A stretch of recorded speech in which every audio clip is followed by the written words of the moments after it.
My fiancé left me for my sister. 10 years later, she came to my door.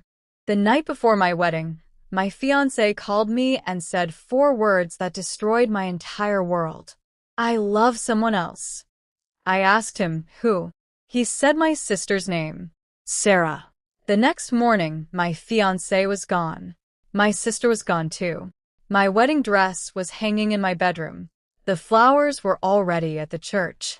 And more than 200 people were expecting to watch me get married. But the wedding never happened. For 10 years, I believed the man I loved had chosen my sister over me. For 10 years, I believed my own sister had betrayed me. Then, one rainy Thursday night, someone knocked on my front door. When I opened it, Sarah was standing there. She was crying. And in her hands was an old photograph from my wedding day. She looked at me and whispered, "Emily, I didn't come here to apologize." She took a shaky breath. "I came here to tell you the truth." And what she told me that night made me question everything I had believed for the last 10 years. My name is Emily Carter. 10 years ago, I was 28 years old. I had a job I loved, a small apartment in the city, a close relationship with my family, and a fiancé I believed was my best friend. His name was Daniel. We had been together for almost 4 years. Daniel wasn't the kind of man who made grand promises every 5 minutes. He showed his love in small ways. He remembered how I liked my coffee. He always called when he knew I was driving home late. Whenever thunderstorms came, he knew I would pretend not to be scared. And whenever I was nervous, he would take my hand and say, "Breathe, Emily. I'm right here." I believed him. I trusted him completely. Our wedding was supposed to happen in 3 days. Everything was ready. My dress had been altered. The flowers had been ordered. The invitations had been mailed. My mother had already cried 3 times that week. And my younger sister, Sarah, was going to be my maid of honor. Sarah and I had always been close. We grew up sharing a bedroom. We fought over clothes. We laughed at stupid jokes. We even had a secret promise from childhood. No matter what happened, we would always protect each other. I never imagined that one day I would have to decide whether I could ever trust her again. The night before our rehearsal dinner, Daniel called me. It was around 9:30. I remember the exact time because I was sitting on my bedroom floor, surrounded by wedding decorations. I answered happily, "Hey, future husband." There was silence. I immediately knew something was wrong. "Daniel?" He finally spoke. "Emily, I need to tell you something." My smile disappeared. "What happened?" "I can't marry you." I laughed nervously. "Is this some kind of joke?" No. His voice was shaking. I stood up. "Daniel, what's going on?" He took a breath. Then he said, "I love someone else." Everything inside me went cold. Who? He didn't answer. I asked again, "Daniel, who?" Finally, he whispered, "Sarah, my sister." For several seconds, I couldn't even breathe. I thought maybe I was having some kind of nightmare. Then I heard Daniel say, "I'm sorry." The phone slipped from my hand. It hit the floor, and I just stood there, staring at it. My entire future had disappeared in less than 1 minute. The next morning, Daniel was gone. His apartment was empty. Sarah didn't answer her phone. My mother kept asking me what happened. I couldn't even say the words. Finally, I whispered, "Daniel chose Sarah." My mother froze. She looked at me as if I had just told her someone had died. Maybe someone had. The person I thought I was going to become had died that morning. The wedding was canceled, but the world didn't stop. The cake still arrived. The flowers still arrived. Guests still called. People who had traveled from different states still showed up at hotels. And my wedding dress was still hanging in my bedroom. I remember walking toward it. I touched the fabric. Then I sat on the floor and cried until I couldn't cry anymore. I kept asking the same question. Why wasn't I enough? Maybe I wasn't beautiful enough. Maybe I wasn't exciting enough. Maybe Daniel had fallen out of love with me. Maybe Sarah had something I didn't. That thought stayed with me for years. 3 days later, I left town. I didn't say goodbye to Sarah. I didn't ask for an explanation. I couldn't. I moved to another state and started over. At first, I hated Daniel. Then I hated Sarah. Eventually, I hated myself. I thought I had somehow failed. I stopped dating. I stopped trusting people. Whenever someone told me, "You'll find love again," I smiled politely. But inside, I thought, no one knows what it feels like to watch the person you love choose your own sister. Years passed. I built a career. I bought a house. I made friends. I became independent. But I never married. I never told anyone the real reason. Until one rainy Thursday night. It was almost 11 at night. Rain was hitting the windows.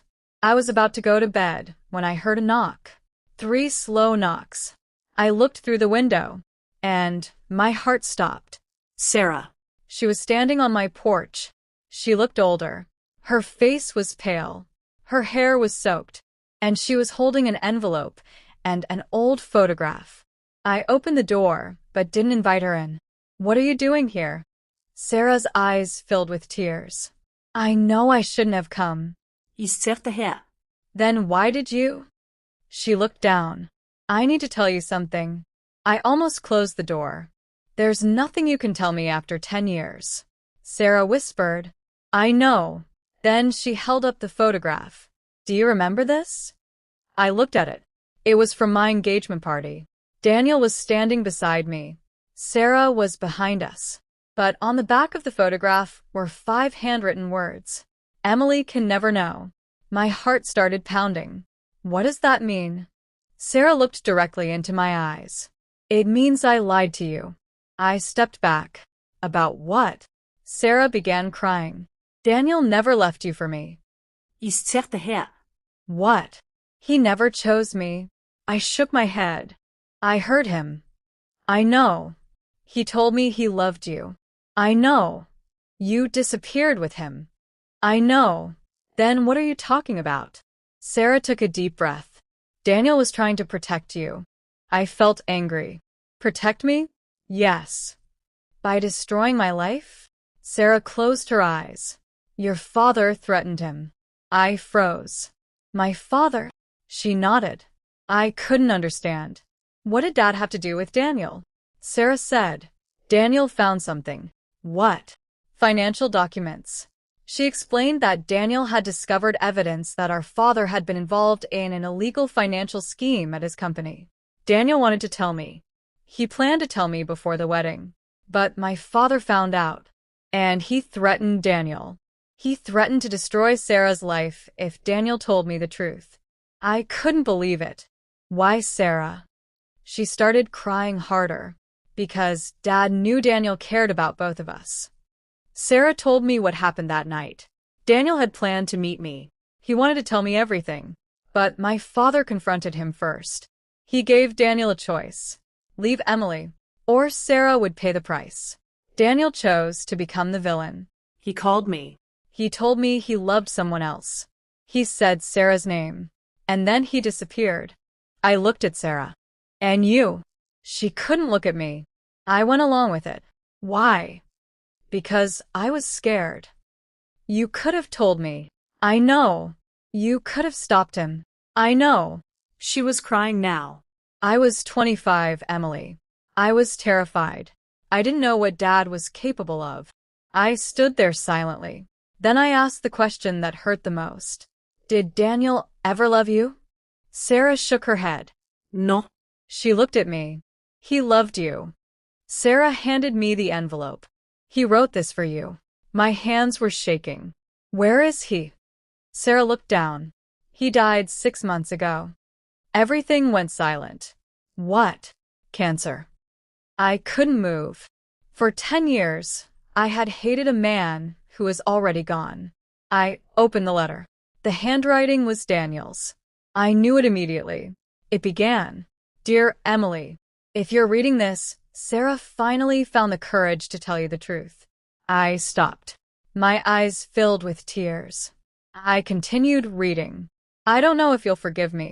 Maybe you shouldn't. But I need you to know one thing. I never stopped loving you. I covered my mouth. Then I read the next line. The night before our wedding, I wanted to run away with you. I wanted to tell you everything. But your father threatened Sarah. I believed becoming the man you hated was the only way I could protect you both. Then Daniel revealed something else. Every year, on my birthday, he wrote me a letter. He never sent them. He wrote one on my birthday, one on Christmas, one on the anniversary of our wedding date. For 10 years, he wrote about everything. His life, his regrets, his memories. And me. The last line of the letter said, I hope one day you stop asking why you weren't enough. Then, you were always enough, Emily. I couldn't read anymore. I lowered the letter. And for the first time in 10 years, I cried for Daniel. Not because he had left me, but because he had never wanted to. I looked at Sarah. For years, I had imagined this moment. I had imagined screaming at her. I had imagined telling her that I hated her. But when she stood there crying, I saw something different. I saw my little sister. The girl who used to hide under my blanket during thunderstorms. The girl who once promised she would always protect me. I asked, why did you wait 10 years? She whispered, because I was ashamed. I nodded. I'm still angry. I know. I don't know if I can forgive you. I understand. And that was the first honest conversation we had shared in 10 years. Months later, I went back to my hometown.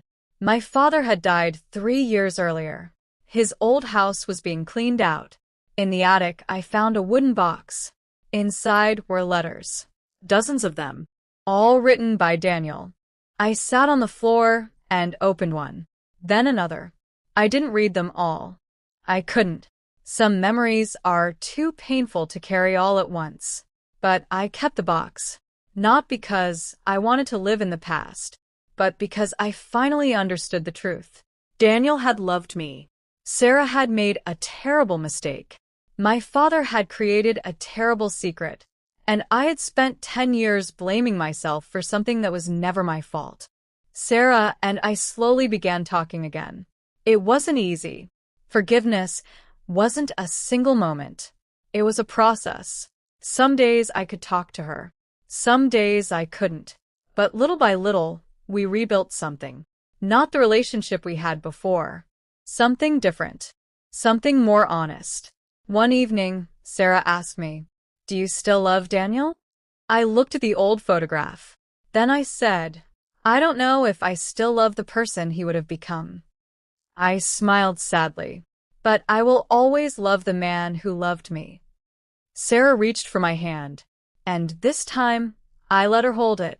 For 10 years, I believed my wedding day was the day my life was destroyed. Now I know it wasn't. It was the day my old life ended. A life built on secrets. A life built on fear. A life where I believed I wasn't enough. Daniel never got the chance to give me the future he promised. But he gave me something else. The truth. And sometimes, the truth doesn't change the past. It doesn't bring people back. It doesn't erase 10 years of pain. But sometimes, the truth gives you permission to stop blaming yourself. 10 years after the wedding that never happened, I finally stopped asking, why wasn't I enough? And for the first time, I knew the answer. I was always enough. This story touched your heart. Subscribe to Kind Soul Stories for more emotional stories about love, family, betrayal, forgiveness, and second chances. And tell me in the comments, if you were Emily, would you forgive Sarah after 10 years?